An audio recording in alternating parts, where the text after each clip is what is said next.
We play and call it work.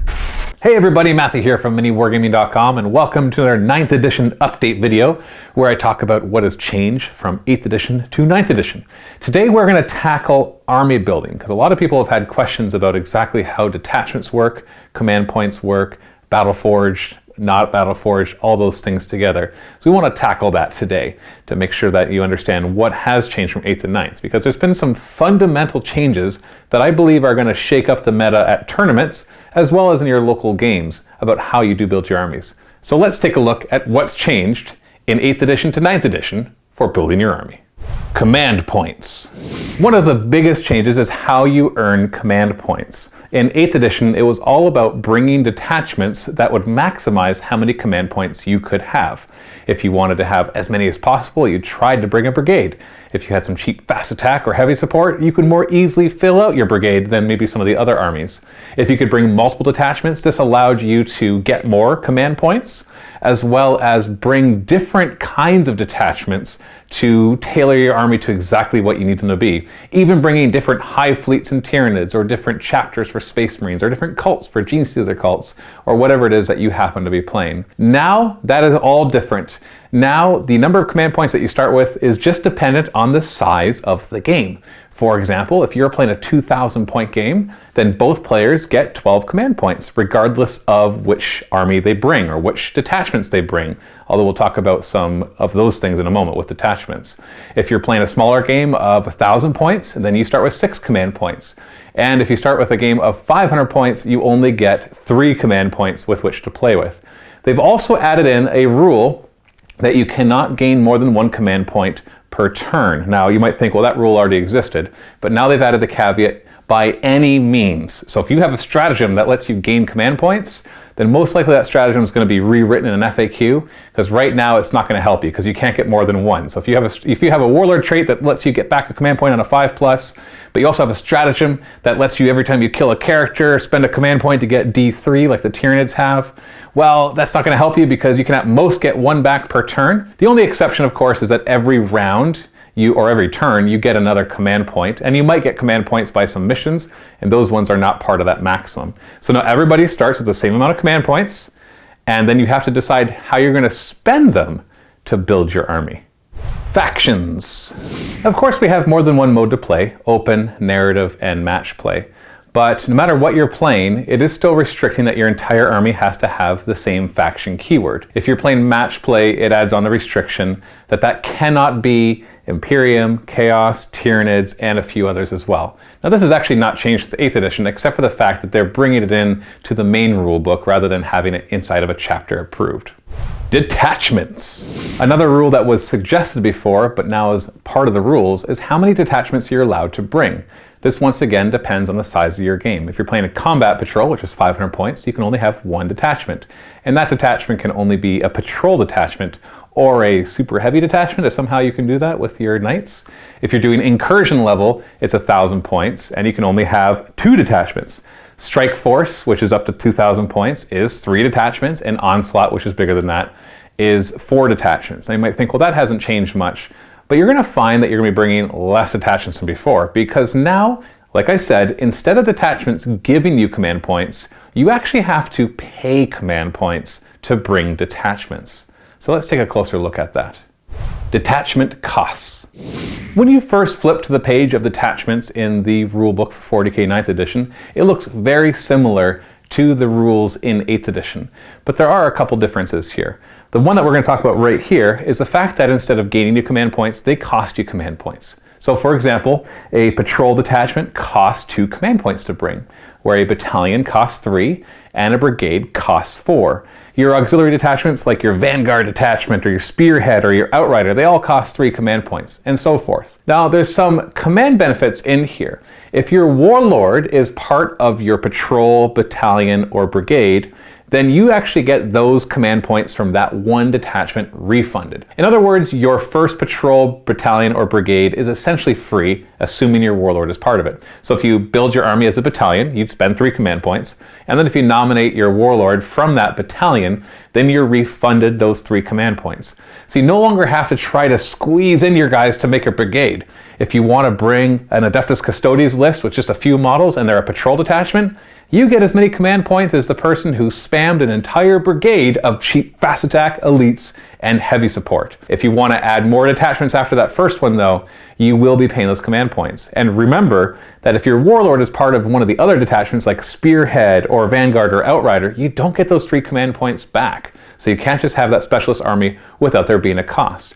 Furthermore, one of the big things in the metas for tournaments was, of course, to bring multiple detachments, not only to farm the command points, but to get the different benefits of different sub-factions. So you'd have the Ultramarines in one detachment with Imperial Fists in another, or a big one, because I play Genes to their cults, is people would have like 3 different cult creeds, or if you're playing Tyranids, 2 or 3 different hive fleets. So you put all the ones that are good at shooting in the one detachment and give them the hive fleet that's good at shooting, all the close combat ones in the one other detachment and give them the close combat one.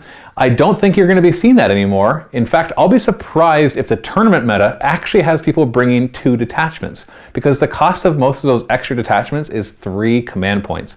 Maybe we'll see patrol detachments anywhere in there because there are only 2 command points, but often you're doing that so you have access to other stratagems. So before in 8th edition, you would add on those detachments, get more command points, and get access to more stratagems. Now, you have to pay command points to get access to more stratagems. So you're going to see probably a big shift in the meta. I doubt, like I said, there'll be more than 2 per army, and I wouldn't be surprised if we only ever saw 1, with the occasional list working really well in synergy with a second patrol or battalion or spearhead or something else.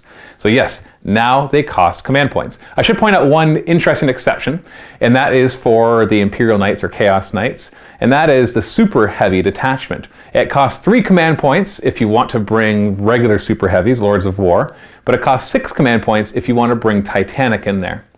And so if you want to get all 6 command points refunded, then your warlord needs to be in that detachment and needs to be Titanic. This is only for knights.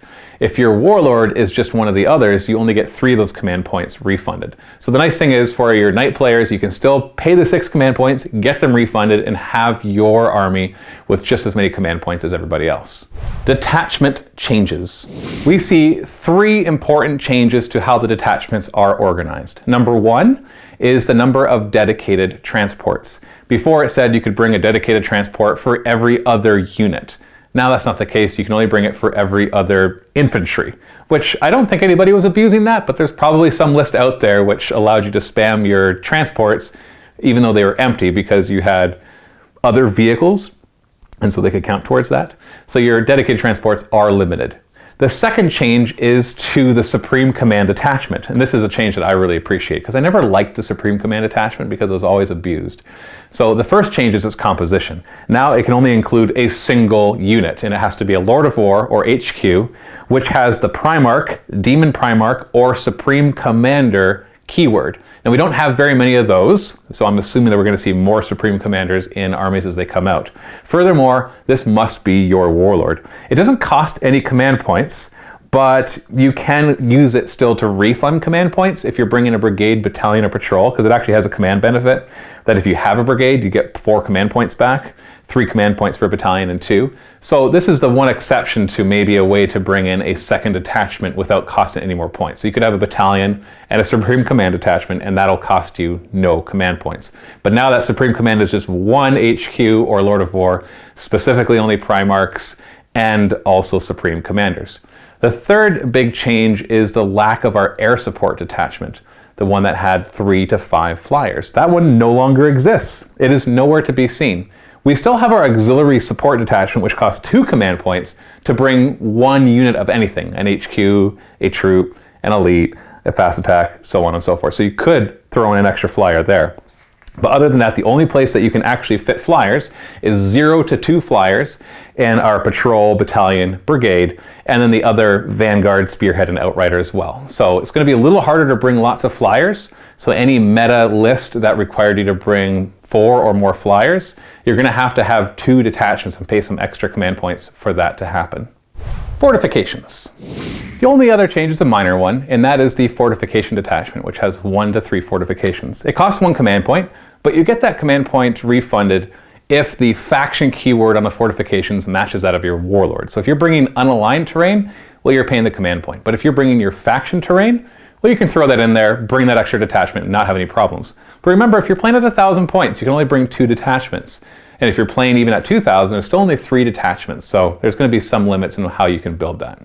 Detachment abilities. Another important change is that in the super heavy auxiliary and fortification detachments and the auxiliary support detachment, so that's the one where you bring just 1 Lord of War, or 1 HQ, or 1 troop, or 1 elite, or the fortifications, they never get any of your detachment's abilities.